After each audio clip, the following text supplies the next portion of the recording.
Welcome to the Heart of Money podcast, where we discuss the personal and emotional elements of money and the impact that money has on every area of your life. I'm Austin Black, a personal finance coach that helps couples overcome their fear and frustration of financial management so they can take complete control of their money. What started as a desire to learn the fundamentals of money management has turned into a passion for helping couples work together to achieve financial success and strengthen their relationship with each other. Whether you're looking for the best strategies to manage your money as a couple, or you're tired of struggling to gain traction and want to overcome the fear and frustration associated with finances, I'm here to help, and this show is for you. Ready to learn more? Then let's talk about the heart of money. Let's be real. Not many couples enjoy managing or talking about money, especially if there is any level of stress, uncertainty, or confusion around finances. But the reality is that not managing your money and talking with your spouse about finances doesn't make the stress, uncertainty, and confusion go away. It just makes the fear and frustration that you're experiencing more painful. That's why I want to invite you to join me for the Money Mastery event October 30th and 31st, so you can overcome the fear and frustration of managing your money. This live virtual workshop will provide the opportunity for you and your spouse to begin breaking down the emotional, mental, and financial barriers that are holding you back from achieving unity with each other, taking complete control of your money, and living the life you've been dreaming of. Tickets are on sale now at freedommoneycoach.com/event.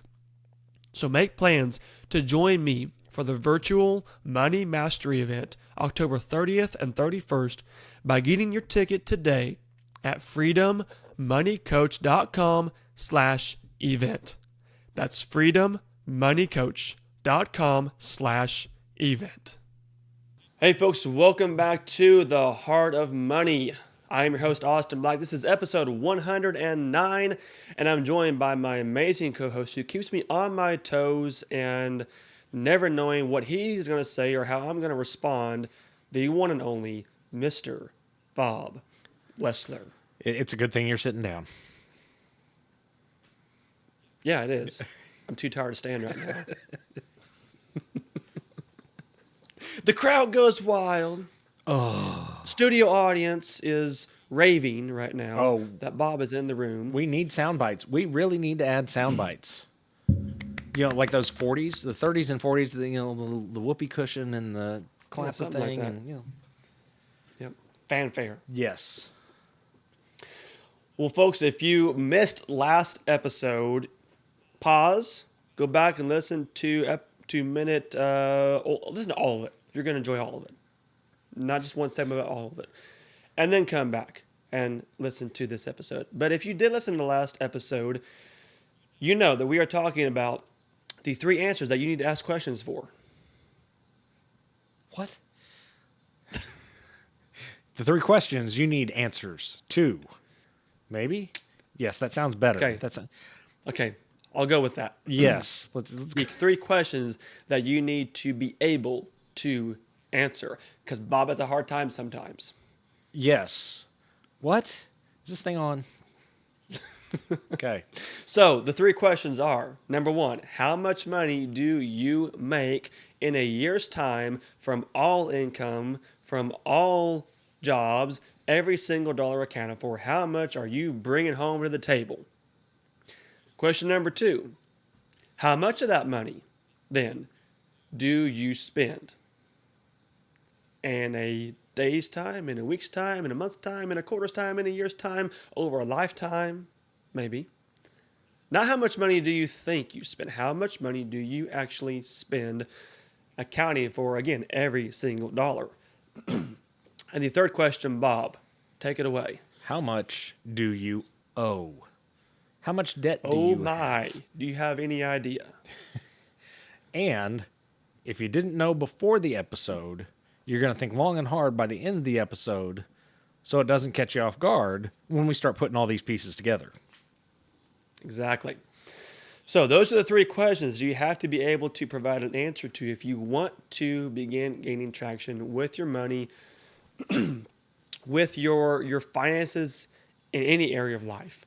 If you can't answer these three questions, you don't know what step to take, where to go next. So that's what we're going to talk about today is now that we have the answers to those questions, what do you do with that knowledge? What do you do with the situation and the reality that you have in front of you, good, bad, or otherwise? How do you begin taking the next step to accomplishing control or to taking complete control of your money, accomplishing that financial independence and that freedom that we are all yearning and longing for and believe is possible because of the American dream? That's what we're going to talk about today. So, Bob, we say that knowledge is power, and that financial behavior, or sorry, that financial success and achievement is 80% behavior and 20% knowledge. So we're taking this information, we are taking these answers and these numbers, and how are we applying it to our money management? How are we going to take action and initiate the right behavior pieces to make use of this? That's what we're really going to cover here. So what is the first thing that you got to do after you answer these questions? Well, my take on it, we're going to see where you follow up with this, is you want to tell your money where you want it to go. You talked about 80% behavior, 20% head knowledge. We need to take that 20% and maximize it as best we can, because if we don't, that behavior is going to tell us what to do with that 20%. So you need to be able to tell that money, now that you know how much you have, tell that money where you want it to go. And I think there's a B word that's not Bob that we use for that. Austin, isn't that right? Bozo?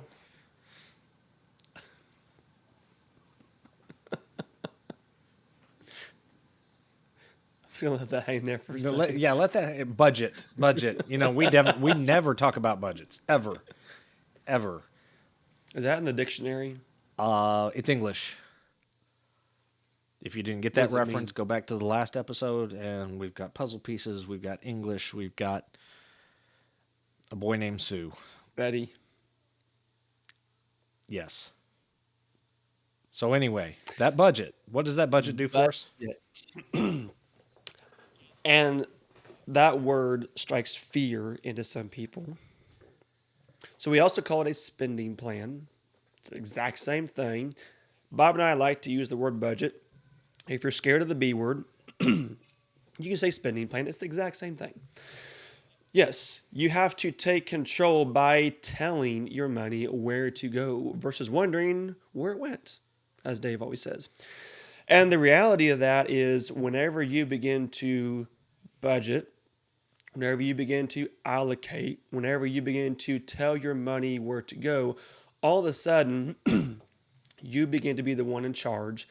Because even if life doesn't go the way you thought it would, you at least know where your money is supposed to be, and you can make your decisions according to those goals and those objectives. But it all starts with the allocation, the dictation, the requirements from your own decision of where's my money supposed to end up, not where did it end up after I decided that I didn't make enough money this month. Yep. And that spending plan is your guideline for your 80% behavior. Because that 80% behavior that's been with you your entire life, which is probably for some of our audience would be 95% of their we're going to say it's 5% knowledge and 95% behavior, or maybe 0% knowledge and 100% behavior. Yeah, I'll give them 1%. I know what I should be doing with my money, and this isn't it. But it's all behavior, and it's really putting the money you have within a framework, within a structure that says, I know how much I have, I know where I need to spend it, and now I'm going to tell my regular behavior, this is how I need to act. And that's why people they don't like the budget word. Yeah. They don't like it. Specifically because of that reason, I think. People view it as restrictive, but it's really permissive. It gives you the route and the path that you decide you want to take. No one is forcing you to set certain numbers in certain categories unless you owe money in those categories, and that was your decision to owe money in that category. So no matter what, your money is your decision of how to spend it. So a budget done the right way is you creating the plan for how you want to accomplish your goals and your desires and your dreams and aligning that with the reality of what you're currently in, which is what we're really talking about here, is aligning that with the amount of income that you actually have, that you're actually bringing home, every dollar of it from every source over the year's time, and then allocating that to your needs first and foremost. What are the things that you need to spend money on, not want to spend money on, not choose to spend money on, but need to spend money on? We've got to take care of that first. Now, we're not saying that you can't do anything else. We're going to get to those other pieces here in a little bit, but where it starts is allocating your income that you now have a dollar amount to represent to your monthly, daily, annual expenditure needs to be sure that you're covering what is most important and you're not being surprised by the bills that are coming due, by the expenses that you forgot about that happen every single year. You know what you are responsible for, and you can begin to plan for that account and that expense every single month. I think you got it. You pretty well covered what to do with that knowledge of those three questions. But that's not So, all. what's the second step? The What is the second step, once we've accounted for the things that we need, the mortgage, the clothing, rent, if not mortgage, utilities, all the things we have to spend the money on. I got to interject 1 second. Uh-huh. Because we had an episode about 100 episodes back, literally, and we said there's a budget category that you don't actually need. What was it, Bob? I can tell the easy answer is miscellaneous because everything ends up in miscellaneous. But you're going somewhere specific, and that's before I knew how to turn on the microphone. So you might have to clue me in here. Well, if I remember right, you told me that you do not need to, on a regular basis, budget for clothes. Yeah, you are absolutely right because you'll spend that money on clothes. So can you, because I I agree with what you said, that clothing is part of your four walls, part of your needs. Can you elaborate on how do we actually, at this stage, take that into consideration and budget effectively based upon the framework we're talking about? That's a great question. I would not call it a sinking fund at this point. I don't think we're there yet. I think you need to have some float, which kind of goes against what you're saying here as the needs for the budget. But we're saying that there are going to be other things, clothing one of them, food may be one that, there's going to be a little bit of float, but you're going to eat every day. But you're not going to buy a new shirt every day. Mm-hmm. But you might go out and buy a new outfit. You might need a new pair of jeans. You might need two pairs of jeans. I think it's budgeting. Kids might be outgrowing their shoes. Yeah. Yes. You need to budget about how much you think a couple of items of clothing. I had to say that right in the right order, kind of like our question comment. Be able to say, you know what, I can get a pair of jeans for $26, or I can get a pair of jeans for $80. And you're saying, what kind of jeans do I really need versus what jeans I want, or what has whatever flair on the back pocket. Austin, I don't know what kind of jeans you wear. I don't know about your flair. Mine don't have any of that stuff. But no, and you will never see me in it. Getting a baseline of, and like with anything else we talk about, you're going to have a time horizon for this to say, okay, I can buy a $20 polo, I can buy a $40 polo, I can buy a $180 polo. What makes sense for me to buy in my current situation, with my current income, And about when do I possibly need that? Do I have one shirt? Do I have 20 shirts? I think you go so far as to say that yes, clothing is in the four walls, but clothing is not a monthly expenditure. Yes. Clothing is something that you need to be sure it is accounted for as you need it amongst your four walls, but don't plan to spend money every single month on clothing. And if you do budget for clothing, don't spend the entire amount on a monthly basis. It'll get you into trouble because one, you don't need that many clothes. But I think that can be just one of those expenses that is necessary to a point, but can become a want or a habit fairly quickly. Just because the store's having a sale doesn't mean you need to go Yep. buy a couple of shirts. Right. I'm just preaching to the choir here right now, but All right. So go back to you were walking us through after you had allocated to your four walls and your needs. Where do you go next? you go to the things that you still need to spend the money on to survive on a monthly basis, but that are not required specifically to your utilities, your food. They're not necessarily wants, but they're that middle ground of where you're needing to spend the money that you've identified that needs to go to specific areas. And I think a good way of categorizing these expenses, because this is a very Oh subjective yeah. factor and variable. You can tell by the way I And explained it was very yeah, vague and ominous. and even between you and I, we're going to have different criteria that warrants the necessity of an expense. Every single person that you talk to is going to have a different criteria of is this expense a true vital necessity, a strong want because it makes my life easier, or just something that I think is fun to have. And the variable, or the filter that I think will help people understand this is does the expense align with your goals and your needs? Right. Is it something that's going to make your life or help you accomplish?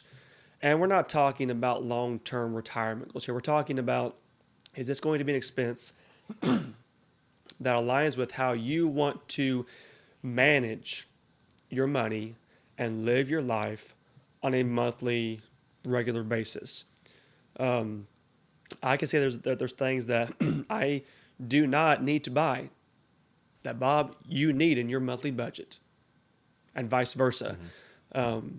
So I think that that's a good definition that maybe some people can kind of grab onto is does this expense align with my goals, my needs, and where I want to be consciously spending my money, not from a personal desire standpoint, but because this is something that needs to be in my budget for where I'm going. Does that make sense? Yeah, but I think this is also the area where we are on the fringe of saying, when it comes down to it, is it really something I need to be spending money on? And if Absolutely. there's something that needs to take precedent over this, or if there's something that's an emergency that absolutely has to be paid, this is something I'm going to go without.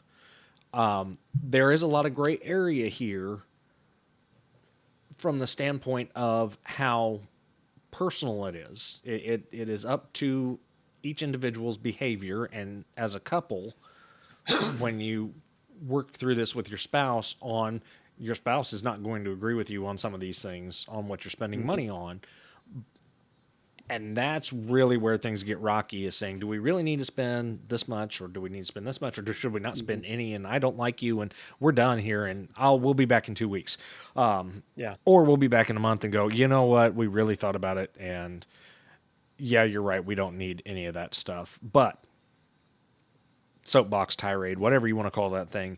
Yes, they are points of contention when you get two people together trying to work through a budget to say, do I really need this?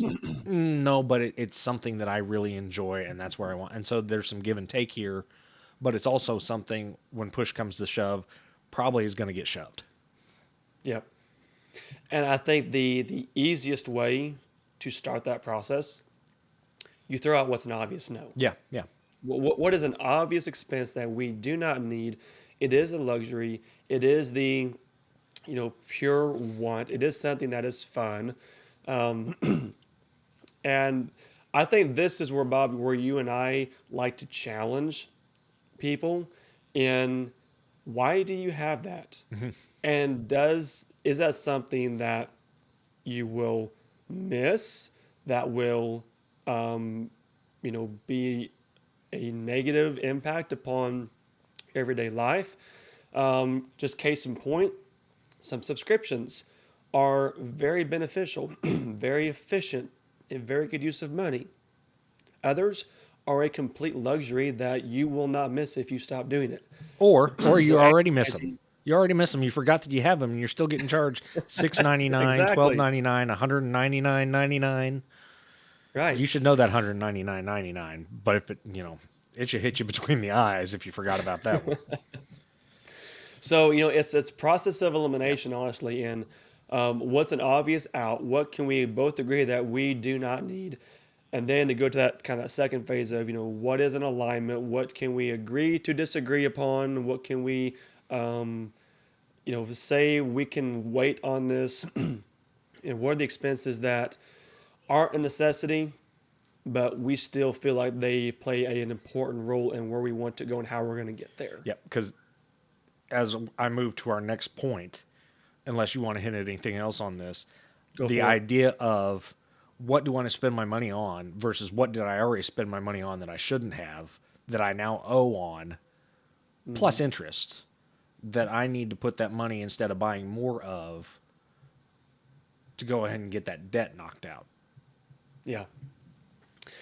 And I know a lot of the couples that I work with, they haven't fallen into debt. They haven't so much bought stuff that they didn't need or that they, it was an intentional Mm-hmm. purchase, but it wasn't calculated and it wasn't tracked. And now they've got the car that they shouldn't have paid for in the first place, that they could have got a car of lesser value that would have been just fine. Or they've got the tens of thousands of dollars in credit card debt just because they weren't paying attention. They know they just didn't have the money at that time for that item and they weren't tracking what was going on. And it was the normal Or thing they've to got do. the student loan that they just haven't gotten aggressive to pay down. Yeah. So those pieces where we're not really dealing with stupidity, we're dealing with lack of control and lack of monitoring and lack of being intentional with the money that you're actually putting out Well, there. and as I said while you were still talking through that, was it's the normal process of things that you do as you Hmm. grow up, as you become an adult. You get the student loan, you get the new car, you get a vehicle, Yep. and the normal things or the normal way you pay for these things because you don't have the money is you finance them. Well, now Hmm. you're on the other side of it and going, okay, now I have this thing that I owe, and I have to work that into the equation of what I make versus what I'm already spending and have to spend on. And these, in some cases, are luxuries. There's an extent of luxury in it, or there's a man, I really messed up and I need to get this knocked out and do better next time. Yeah. And the bottom line of at this point in the process of this phase and this step is once you are in control of your money and you're allocating your income to what you need and you have identified what is a necessary expense, what is a luxury that can be removed, you have kind of filtered your remaining dollars into now, hopefully, you have identified enough things that can either be pulled out or you know how much money you actually have to work with, one of the two, to where you can say, I have now X amount of dollars in a surplus that is not allocated, that is not for a necessary expense that I can put towards my debt. Um, this is where the plan begins to kind of show Yep. itself, or the lack of a plan begins to show itself. Yes. Too much month at the end of the money. And this probably is, we referred in the last episode as the monster in the closet. And it always does tie it back to the debt, because debt is probably the thing that, even if you are spending money that you aren't aware of, what is bringing that to a pain point is the fact that you have money that you owe that is infringing upon the money that you have made, that you need to use for what you actually need to use it for. So the monster in the closet is typically the debt load, is how much money did we spend that we couldn't afford, or that we don't need to have now, things that we need to sell to pay it down, getting through that debt payoff process. But this is the monster in the closet.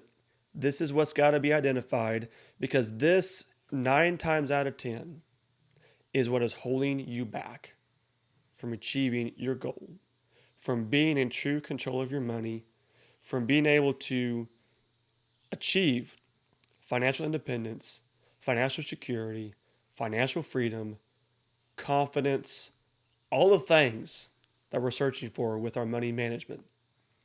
So the sooner we can identify how much we have to work with to pay this down, the more in control we can become. Awkward silence where I just say, yep, you pretty much got it all right there. Wrapped it up, pretty little bow. And on the flip side of this, let's say that debt isn't the problem. Let's say that you have a very small amount of debt, but you got some big savings goals, and you just don't know how soon you're going to be able to get there. Okay, so let's take this from the same viewpoint of, we can get our debt paid off really quick, and then how fast can we get to that goal? Yep. How fast can we get that emergency fund saved up? How fast can we begin contributing to our retirement? How fast can we save up for that vacation or that car that we want to buy and not owe money on, not put on a credit card? How fast can we begin to experience the joy of financial management, not the hurt and the heartache and the pain of financial difficulty and obstacles? So it's kind of a two-way deal depending upon where you're at. But either way, you've got to be able to identify what that surplus is and say, which bucket can this go into and where can we go with this? Yep. And ironically, that's most conversations never touch on the savings or the creating wealth side. It's all on the getting rid of debt. And you very, very well described what to do with that surplus. It's got to go somewhere. You need to have it first of all, because it needs to go somewhere to either pay off that debt or accumulate to avoid future debt, or to fund some fantastic goals that you have that we set out in the previous conversation of the 3 questions of what do I make, what do I owe, and how much can I afford. So in these aspects of it, and I completely butchered your questions because I did the wrong ones. Spend, make, spend, and owe. I'm sorry. Afford is how much we can spend if you want to use different terms, and me kind of get away with it. But the whole idea is that extra surplus is it's not play money, but it is your money that you have extra control over where it goes to fund either bad decisions or decisions that were not in the best interests at the time, or to fund the things that you really want in the future. And something that I kind of want to call out in here, I'm gonna shoot off the cuff on this. We often refer to the use of car loans and credit cards and student loans and everything else as bad decisions. And there are instances when it's the only option. Is it a good option? No, it's not a good option. It never is a good option to go into debt for anything. But there are situations where it's the only option because, the car broke down, we don't have money, and we need something. Now, don't go out and buy a brand new car, but if there's no money in savings and we need a car, we got to go finance it. We've got to get that car loan. Um, if we don't have an emergency fund and the dishwasher goes out or the washing machine or the transmission in the car that we just bought 3 months ago goes out, we may got to put on the credit card. So there are life instances in which it's not a good option, but it's the only option. So when we get to this point of you realize that, hey, man, I've had a rough go at it, or I have had some things happen that I maybe wasn't prepared for. And now I want to take control and I want to change my past and I want to be better, do better, think better, feel better moving forward. That's where you come into this equation of, making changes to your money. So the process doesn't change and you still got to figure out how to get rid of that debt. You still got to figure out how to position yourself in control and tell your money where to go and get out of that handicap, honestly, get out of that financial crunching situation, but don't feel guilt around that. And I think that's nice. I want to bring some clarity to as we talk about this is there's times when it's not your fault. It's just the hand you were dealt with and you weren't prepared for it. So now we got to take care and be proactive and address what life has dealt us with and then be proactive and be prepared moving forward. Yep. Well, very well put. So Bob, the bottom line then, we get through all of this. We allocate our income. We determine what expenses are necessary, what expenses align with our goals and our needs. How much extra we have to pay down our debt or to build our savings goals. Where does that leave us with? What's the last step that we have to take action on? Well, it's kind of going back to maybe it was my puzzle analogy or somewhere we got that puzzle analogy going is what does this puzzle look like? Is what do we have? Where are the pieces? What is our finished product? We haven't spent anything at this point. We've just gotten to the point of saying, this is where we're going to spend our money. What does our picture look like moving forward with the behaviors that we need to act upon versus the knowledge that we've now put into this picture? And I think that's, Austin, where you're getting into the red flags of what about our puzzle doesn't look right? Do we have that piece that's just smashed in there or doesn't belong in that spot? The Disney princess puzzle where that's not her left eye, that's her right hand. Mm-hmm. And I got a question for you, though, before you go there. That's not where that goes. What if there's not enough money to cover all the expenses and the debt? Well, then that's where we go back to that thing of where we start butting heads. And I don't know how that fits into a puzzle analogy. Those are extra pieces. We got to go back to the manufacturer and say we're missing this piece. We need an extra piece. It doesn't fit the analogy unless you've got something off the cuff that you can add. I don't have an analogy. I just have a question and answer. There it goes. When there's not, there goes. When you get to the end, and there's not enough there, there's only one option. Actually, there's technically two options. There are multiple options. Come on. One is easier. There's technically two options. This goes back to your last one. It's kind of like there's a good option. Either someone's got to sell the dog or someone's got to go back to work. Yeah. Or you're hawking pizzas. Or because the reality is, Bob, if we're in a spot where this isn't working, which one of our variables can we change? That's right. Now we know what we're dealing with, and we know what is going to be a possibility. We know if there's any excess or not. If there is that going to be enough excess to get us down the road, to get us there fast enough? If it's not, we've got to come up with some kind of excess because otherwise we don't go anywhere. This is where the commitment takes place. This is where the behavior management takes effect. You've got the plan laid out. You know where the income is. You know where the expenses are. You know how much money you owe. You know what you got left. Now, what are you going to go do about it? Yeah, and it's not even the behavior management. It's possibly the behavior change. Yes. Which is probably more accurate than saying management. The change happens, and then you manage the new behavior. Yeah. Yeah, you got to have enough to cover the basis, and then we've got to figure out, are we covering the bases? Do we need to do something to reduce the size of the bases? Or do we need to increase something so that we have better coverage of those bases?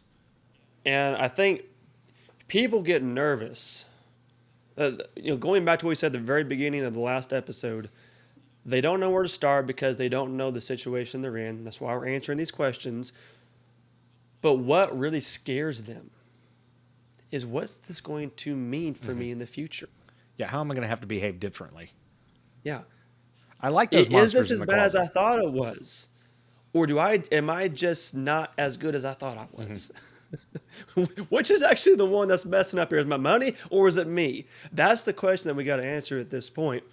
But what I love about this phase and this point, and there are some red flags that we definitely need to identify, but I think taking the ownership of, now I know what I get to do, what I need to do, what is required of me to be in control of the numerical plan that I have set in front of me. It's up to me now to accomplish that. So you want to know where to go, you want to know how to get started. This is your starting point. Do you need to go make more? Do you need to go spend less? Do you need to go save more? What do you need to now do, because you know what you're dealt with and what your reality is? So we've gone through the whole outline, the whole list, all the questions. So this is the fourth question, I guess, that we should have identified. The fourth question you have to answer is, what are you going to do about it? So it's in the audience's court, once they have all those pieces, what their action is going to be. But that's the scary part, and frankly, that's where we come in to help, in helping you identify, this is scary, this is challenging, this is possibly going to be hard, but there is hope. There is opportunity. Let's look at it this way. Here's another idea. We don't want you to feel paralyzed. We don't want you to feel like it's impossible. We want you to feel like it is your decision and your opportunity. So carry on with how it could go wrong. Yeah. Now for the downside. No. It's ultimately, I think we have three questions, that the fourth one comes in after all you do that, after you've done all of these other aspects of it. You can't ask that question until you have the picture. And yet, where can it go wrong? Well, we kind of hit on it, that there are red flags. And I think maybe even we jumped a little bit to say, we need to identify those red flags and then what we need to change in the process. So the cart was before the horse here, maybe, in saying He was still pulling. still pulling. Bless his heart, he was actually pulling nothing and pushing something and not getting anywhere. Do the current expenses exceed the current income? That goes back to, do I need to cut something? Do I need to make more? Where do I need to adjust? Because the way we have now come to see what that monster in the closet was, that the expenses are higher than what we make, and that's what I was afraid of. How do we tackle it? Guilty. Oh, Ben, yeah. And you talk about debt. scares you. You talk about debt. We've talked about debt. I'd say it's the impulse purchases that, those weren't in the budget, but I spent the money, and now I got to see where that money comes from. Debt to income ratio is high. That's different from current expenses and current income, because that is money you've already spent to money that is currently coming in to cover those current expenses, plus what you've already spent that needs to be covered to an extent. And Austin, do you want to hit something specific? Because I think we've hit on debt quite a bit, and the reverse of that. Well, so let's look at the example of earlier. Okay, the $70,000 car that you paid $50,000 and it's worth $30,000 now. You still owe more than that vehicle is worth. And if you're only making $100,000 a year, you have more of your net worth wrapped up in a depreciated asset that you are already upside down on than you even are bringing home. So it's going to be in a long-term financial situation more beneficial for you to cut that car loose and pay off that debt and realign where you're going to be from a vehicle standpoint than continue to be making high debt payments on a vehicle that you've already lost money on, that is worth more than you can actually afford, that the interest is making that debt payment a significant part of your monthly budget, and it's going to keep you in a hamster cycle where you're going to lose no matter what you do. So that's one example of, a high debt to income ratio.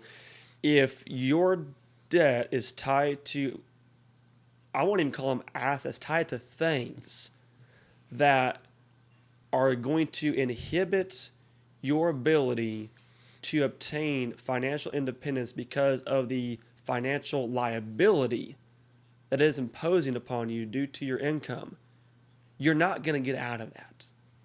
At least not as fast as you want and for as cheap as you want. You're going to spend a lot. You're going to spend more staying in it to get out than you would if you just got out and took the loss that you already had. So that's kind of the scenario that I see that falling into.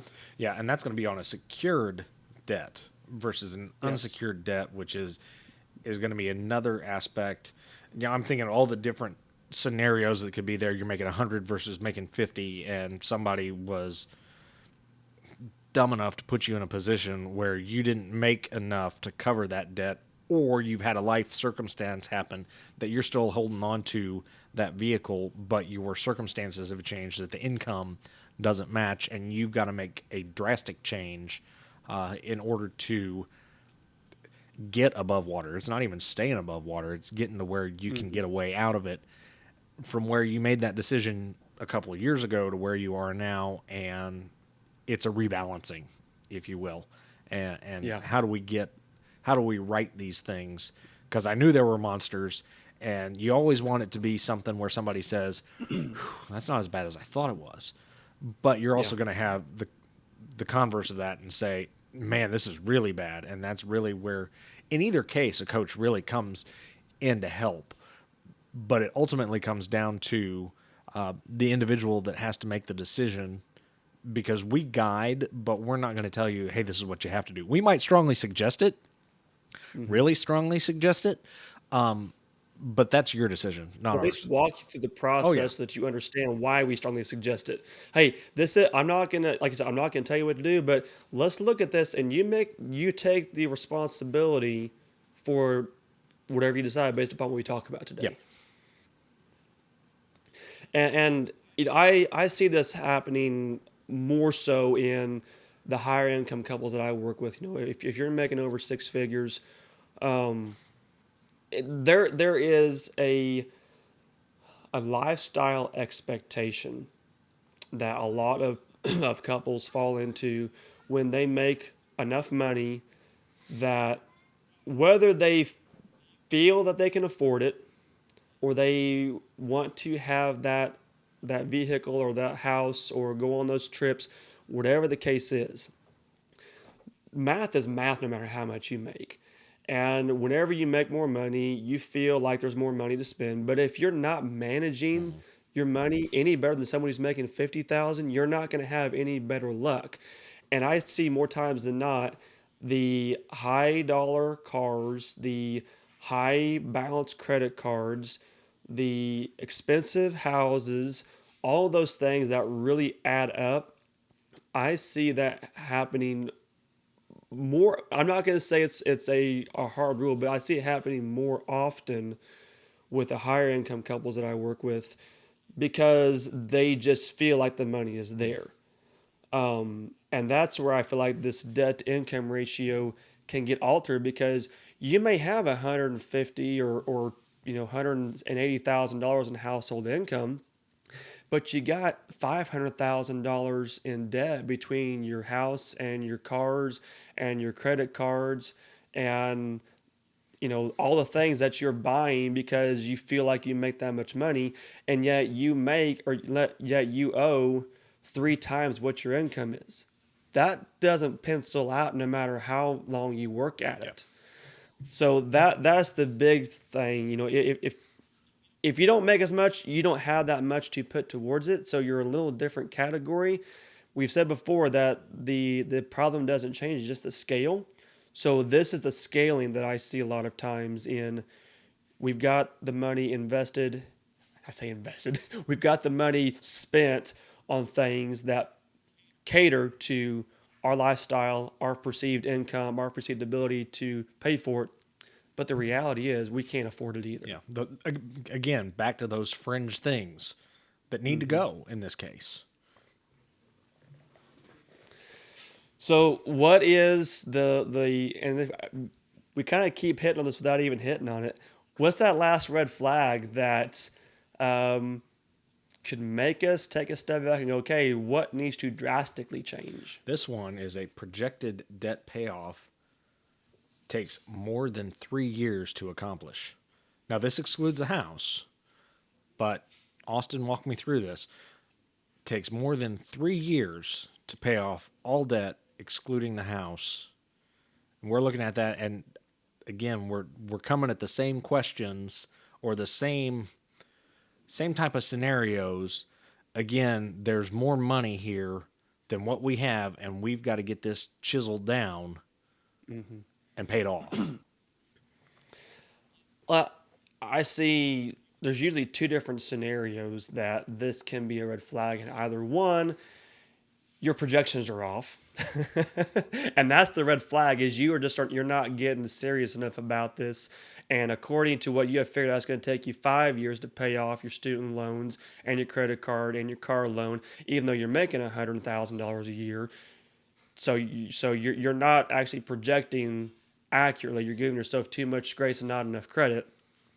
Or you honestly have too much debt.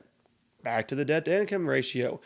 You cannot afford to pay this off in 3 years, which means you are going to spend more time and more income paying this debt off that you couldn't afford in the first place. So what are you going to sell to reduce that debt load? Because if it takes you more than 3 years, it takes too long. Plain and simple. That's just kind of the general thumb that I think we as coaches, and Bob, you may disagree on that. That's what I've always taught folks, and I've heard other coaches talk is, and this is outside the house, but if it takes you more than 3 years, we've got to change something. Yeah, and I'm thinking that 3-year number, I'm not going to say that is a hard and fast number because you might have somebody that's 5 years. Mm-hmm. But I think that, past 5, it depends on what that debt is. Student loans are the ones that I'm going to think are kind of the outlier here. Yeah. Because there are some student loans that are absolutely ridiculous.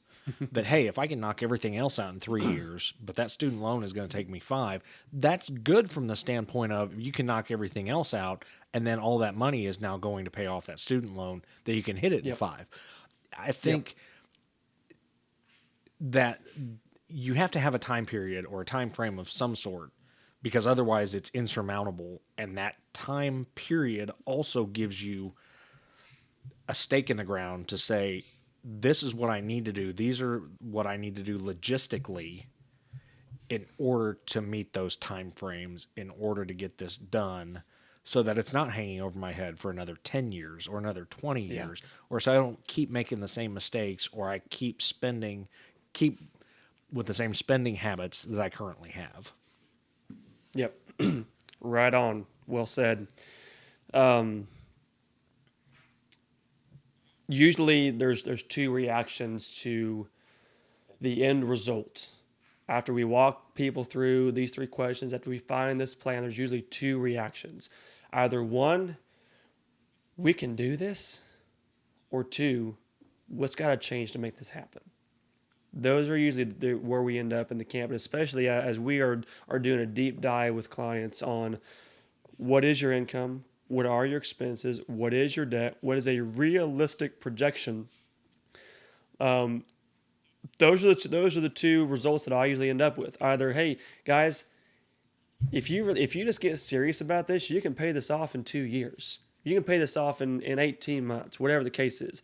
Or, okay guys, you got a big hole here. how fast do you want to start digging, and how willing are you to start cutting, and how serious are you about making this change? Because if you go at it like you're going to go at it, it's going to take you 7 to 10 years, and you don't want that. Yeah. So that's where we end up, is in hope or in reality of what we got to change. But either way, the good news, Bob, you can decide what to do. Well, and you're given two. There is a third option, and I don't want to be the Debbie Downer on this because, I was Betty, I was Sue, I was, whoever else earlier. But there were people that will look at this and go, we can't do this. We are way in over our heads. And I think that's the one that you're starting with despair.